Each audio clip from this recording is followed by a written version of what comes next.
Необычное село есть в Сандыктауском районе Акмолинской области. Здесь последнее слово за старейшинами. Не продают алкоголь, и никто не помнит, чтобы случались кражи или другие преступления.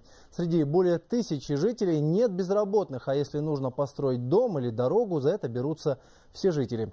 В Красной Поляне побывала наш корреспондент Сауле Кусаинова.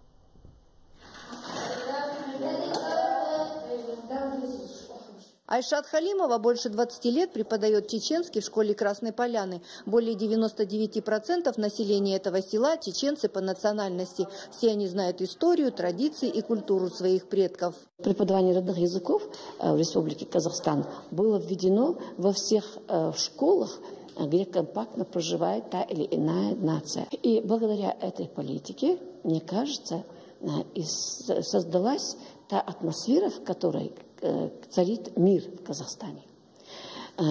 И вот эта политика способствует развитию в нашем государстве мирного сосуществования всех языков.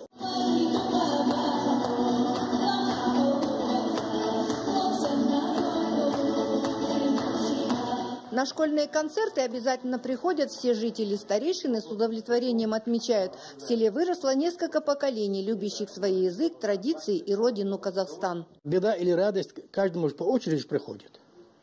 Если ему надо построить дом, надо поженить там сына, надо что-то, какой-то проблемный вопрос решить, мы это не оставляем, знаете, как будто это тебе не касается. Старейшины собираемся, аким приходит. Мы это дело не доводим, знаете, до суда, там, знаете, вот писать бумаги, у нас нет такого. Сразу решаем на месте. Так всем миром жители Красной Поляны провели водопровод, починили мост, сделали освещение. Все на собственные средства. В округе 43 крестьянских хозяйства, 7 ТО, 6 ИП. Округ занимается выращиванием откорма крупнорогатого скота, в основном покупаемого по дорожной карте занятости. У нас есть люди самозанятые, которые занимаются домашним подсобным хозяйством. Без работы нет, и нам некогда сидеть без работы. У краснополянцев много планов. В этом году хотят провести скоростной интернет и сделать новые дороги. Люди помнят пережитые трагедии и свято берегут то, что имеют сегодня. Здесь во дворах не принято держать собак. Говорят, чтобы не напугали гостей. И каждого встречают словами «Марша Вогыла! Добро пожаловать!» Сауле Кусаинова, Анатолий Полянный, Евгений Шинкаренко, Акмолинская область, Хабар 24.